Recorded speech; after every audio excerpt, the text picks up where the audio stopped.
สิ่งที่อายหมายปรารถนายิ่งควรสิว่าฟังในอุลาแน่แท้เห็นหลายล้านหลายโกดหัวใจปรากฏบ่อยากแลหลงไหลเพียงแค่น้องนี้หัวใจเพ้อพำลำพึงลำพันไปหาหลงไหลไปว่าน้องนางเมตตาปานีหวังในความรักสูงส่งเทพไทยขอจงโปรดช่วยทีสิ่งใจยิ่งที่หากสลักจิต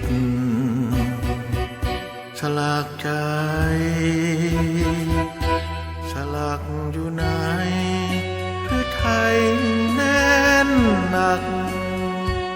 น้องคงผูน้องคงรู้จักว่าอายเฝ้าหักลงหักสลักจิตใจเดียว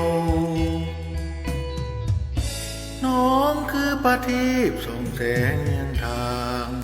ที่ว่าตั้งใจไว้ว่าเดียวชั่วฟ้ามันเหนียวถ้าเขาคงหวานซึ้งหนักแม่น้องบ่ฮักหักแน่เหนียวหักเดียวเพียงน้องตลอดไป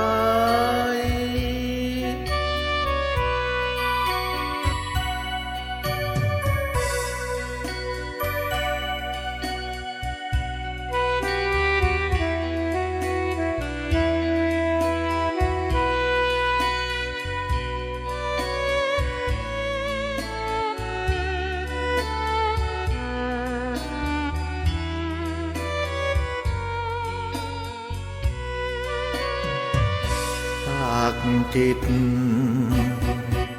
สลักใจ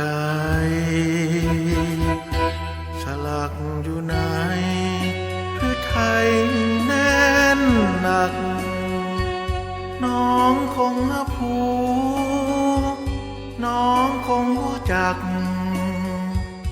ว่าอายเฝ้าหักลงหักสลักจิตใจเดียวน้องคือประทีปส่องแสงยังทาง